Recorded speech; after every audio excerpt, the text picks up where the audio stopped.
रेखा अपनी बेटी सान्वी के साथ एक छोटे से मकान में रहा करती थी। उसके पति का हाल ही में एक्सीडेंट हो गया था, जिसकी वजह से उसकी मौत हो गई थी। रेखा का अकेले सान्वी को लेकर जीवन व्यतीत करना बहुत मुश्किल हो रहा था। एक दिन रेखा बीमार हो गई तो उसकी बेटी सान्वी ने बाहर जाकर काम करने का सोचा। मेरी माँ इतनी बीमार है और घर में खाने के लिए कुछ नहीं है, मैं ही काम की तलाश करती हूँ। सान्वी काम की तलाश करते करते एक होटल में काम करने लग जाती है, जहाँ पर उसे लोगों को खाना खिलाना होता है। एक दिन की बात है। ये खाना टेबल नंबर 21 पर पहुँचा क्या? ठीक है साहब, मैं अभी पहुँचा कर आती हूँ। सान्वी जैसे ही खाने की प्लेट उठाकर 21 नंबर पर पहुँचती है तो वो किसी चीज से टकरा कर गिर जाती है और उसके हाथ से प्लेट गिर जाती है, जिससे रघु को बहुत गुस्सा आता है। देख के नहीं चलती, एक पूरी खाने की प्लेट बिगाड़ कर रख दी। काम धाम तो तुझसे होता नहीं और काम बिगाड़ती है। इस तरह से तो काम नहीं चलेगा। एक काम कर, तू अब तक के सारे पैसे ले और अपना काम कहीं और देख। मैं तुझे काम पर नहीं रख सकता, रोज रोज प्लेट गिरा देती है। नहीं नहीं साहब, मुझे मत निकालो, मेरी मम्मी की तबीयत ठीक नहीं है, मुझे उनके लिए खाना लेकर जाना है, मैं आगे से ध्यान रखूंगी। नहीं नहीं, तुम ये पैसे लो और चलती बनो यहाँ से, मुझे और अपना धंधा चौपट नहीं कराना। रघु कुछ पैसे देता है और धक्के मारकर उसे निकाल देता है। सान्वी रोती हुई वहाँ से निकल जाती है। इतनी मुश्किल से तो माँ की दवाई के लिए काम मिला था, वो भी अब हाथ से चला गया।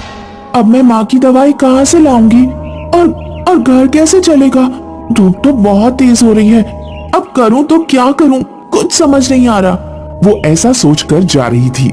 रास्ते में उसे एक भिखारी मिलता है, जिसके पैर पर चोट लगी होती है। वह लंगड़ा कर चल रहा होता है और सान्वी को देखकर उसे रोकता है। बेटा रुको। बोलो बाबा, मैं भला आपकी क्या मदद कर सकती हूँ? मैं तो खुद ही परेशान हूँ। बेटा मुझे कुछ नहीं चाहिए, बस मेरे पैर में बेहद चोट लगी है, जिसकी वजह से इलाज के लिए भाग रहा हूँ। मेरे पास पैसे नहीं है, अगर कुछ पैसे हैं तो वो मुझे ला कर दे दो। मेरे पास कुछ और तो है नहीं बाबा, ये कुछ पैसे मिले हैं, मैं घर के खाने के लिए कुछ ले जा रही थी, पर कोई बात नहीं, आपको इसकी ज्यादा जरूरत है। देखो ना कितना खून बह रहा है, ये लो पैसे और अपने पैर की चोट की मरहम पट्टी करा लो। सान्वी रघु से मिले सारे पैसे भिखारी को दे देती है, जिससे वह भिखारी बहुत खुश होता है और उसे बहुत दुआएं देता है। बेटा तुमने अपने सारे पैसे मुझे दे दिए जो तुम खाने के लिए ले जाने वाली थी। बहुत नेक लड़की हो। मेरे पास तुम्हें देने के लिए कुछ भी नहीं है, पर मेरे पास एक टिफिन है जो मैं तुम्हें देना चाहता हूँ। बाबा, मैं इस टिफिन का क्या करूँगी भला? अगर घर में खाने के लिए ही नहीं है तो मैं इसमें रखूंगी क्या? बेटा ये तो तुम्हें घर जाकर ही पता चलेगा। तुम मेरे कहने से ये टिफिन रख लो और घर जाकर उसे खोलना।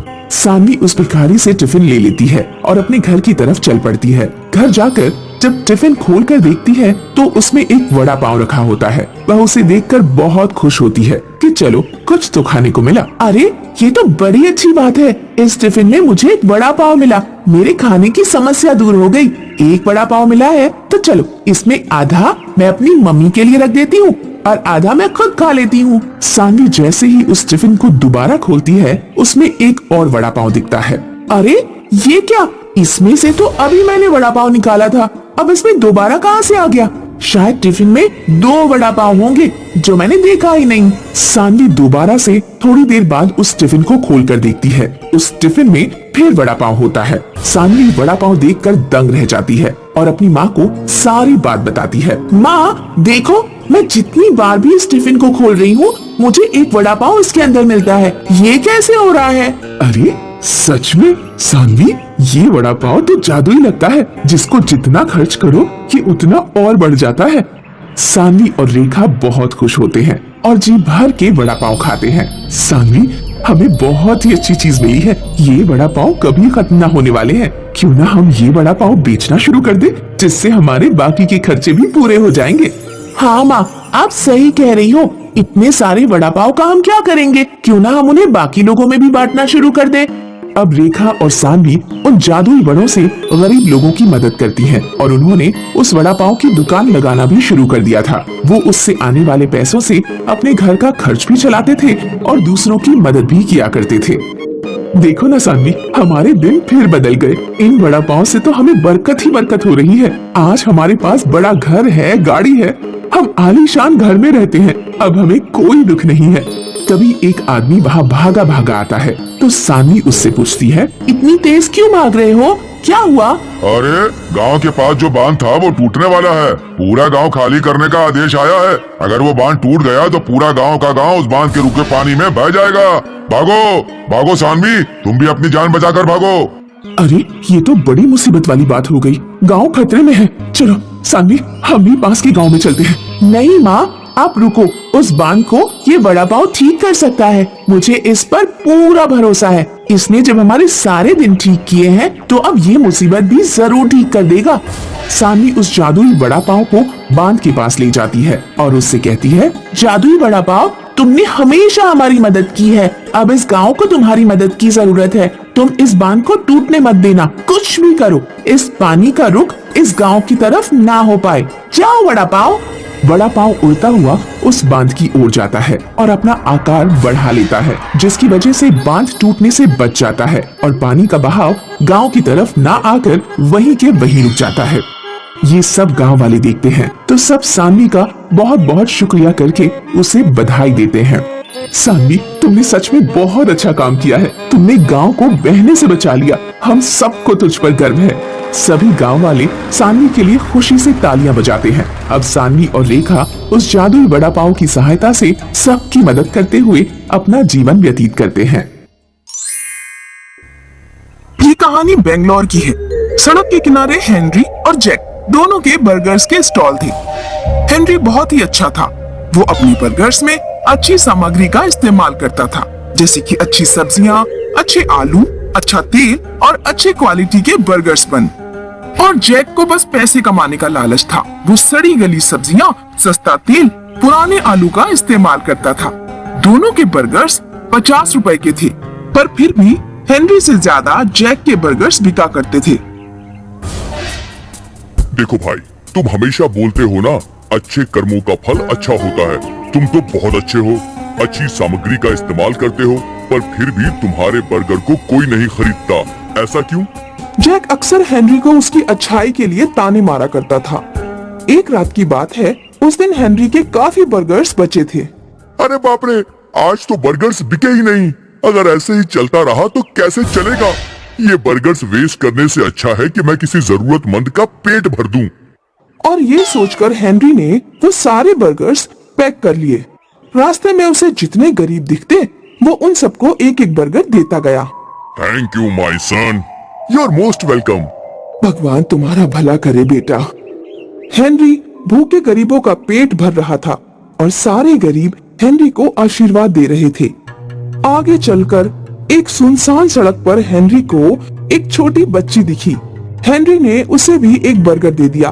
थैंक यू अंकल, आज आपका बर्थडे है क्या? नहीं बेटा। तो आपके बच्चों का बर्थडे होगा। नहीं बेटा, आज किसी का बर्थडे नहीं है। तो आप किस खुशी में हमें खाना खिला रहे हैं? बेटा, मेरी बर्गर स्टॉल है। आज काफी बर्गर बिके नहीं, तो सोचा इससे गरीबों का पेट ही भर दूं। अच्छा किया अंकल, डोंट वरी, कल आपके सारे बर्गर्स बिक जाएंगे। हाँ, होप सो। उदास मत होइए अंकल, मेरे पास आपके लिए कुछ है। हेनरी उस बच्ची को देख रहा था कि वो बच्ची एक परी में बदल गई। हेनरी चौंक गया और अपनी आंखें मसलने लगा। ये सच है या सपना है? सच है, मैं एक परी हूँ। आप बहुत अच्छे हैं सर, आपने गरीबों का भला सोचा, इसीलिए मेरे पास आपके लिए कुछ है। परी ने अपनी जादुई छड़ी घुमाई और उनके सामने 3 मसाले के डिब्बे आ गए। ये 3 जादुई मसाले हैं। आप अपने बर्गर में ये मसाला डालिए, फिर आपके सारे बर्गर्स बिक जाएंगे। Thank you. और फिक्र मत करिए, ये मसाले के डिब्बे कभी खाली नहीं होंगे। Thank you so much. आप इसी तरह गरीबों की मदद करते रहिए सर। अलविदा। परी गायब हो गई। हेनरी के हाथ में वो 3 डिब्बे थे जिन्हें हेनरी अपने घर ले आया था। सारी रात हेनरी उन मसालों के डिब्बों को देखता रहा। उसे यकीन नहीं हो रहा था कि उसे सच में परी मिली थी। अगली सुबह हेनरी अपने स्टॉल पर पहुंचा और बर्गर बनाने लगा। उसने अपने बर्गर में वो तीनों जादुई मसाले मिक्स कर दिए और हमेशा की तरह बर्गर बनाकर तैयार कर लिए। इन बर्गर्स की खुशबू हर जगह फैल गई। आने जाने वाले लोग इसी खुशबू से खिंचे चले आए। मुझे एक बर्गर दे दीजिए। मुझे भी, और मुझे भी। देखते ही देखते हेनरी के स्टॉल पे भीड़ लगने लगी। और हेनरी के बनाए हुए सारे बर्गर्स बिक गए। ये देखकर जैक चल भुन गया। अरे ये हेनरी ने क्या गड़बड़ की है? आज सारे लोग इसके ही बर्गर क्यों खा रहे हैं? जैक परेशान था। अगले दिन भी हेनरी के सारे बर्गर्स बिक गए। तो जैक ने हेनरी से पूछा, क्या बात है भाई, आजकल तुम्हारे सारे बर्गर्स बिक रहे हैं? हाँ, क्योंकि मैं अच्छी चीजों से बर्गर बनाता हूँ, वो भी जादुई मसाले डालकर। जादुई मसाला? तुम नहीं समझोगे। हेनरी का बर्गर स्टॉल अच्छा चल रहा था, ये जैक को अच्छा नहीं लग रहा था। जैक अपनी हर कोशिश कर रहा था। उसने दाम गिरा दिए, फिर भी लोग हेनरी के बर्गर ही खा रहे थे। एक दिन जैक ने सोचा कि वो जादुई मसालों के बारे में पता करके ही रहेगा। इसीलिए जैक हेनरी की गैर हाजिरी में जादुई मसाले ढूंढने लगा। यहीं कहीं होगा जादुई मसाला। जैक को वो 3 जादुई मसालों के डिब्बे दिखे, पर जैसे ही जैक ने उन मसालों की डिब्बियों को हाथ लगाया तो सारे मसाले उसकी आंख में उड़ गए। मसालों की मिर्ची से जैक यहाँ वहाँ भागने लगा।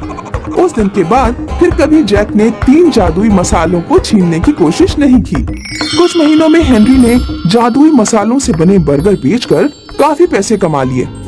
अब उसका छोटा सा स्टॉल एक बड़ा बर्गर जॉइंट बन चुका था और अब भी उसके बर्गर्स की खुशबू कस्टमर्स को आकर्षित कर रही थी। हेनरी हर रात बर्गर जॉइंट बंद करने के बाद एक्स्ट्रा बर्गर्स बनाया करता था। सर, ये बर्गर हम रोज क्यों बनाते हैं? गरीबों के लिए। पर क्यों? ये तुम नहीं समझोगे। हेनरी रोज ये सारे बर्गर्स अपने हाथ से गरीबों में बांटा करता था। धन्यवाद बेटा। Thank you. हेनरी गरीबों को बर्गर्स बांटकर खुद ही थैंक यू बोला करता था और स्माइल करता था, क्योंकि वो जानता था कि आज वो जो कुछ भी है वो उस परी के 3 जादुई मसालों की वजह से है। उस रात अगर वो बर्गर्स नहीं बांटता तो आज उसका भी भला नहीं हो पाता।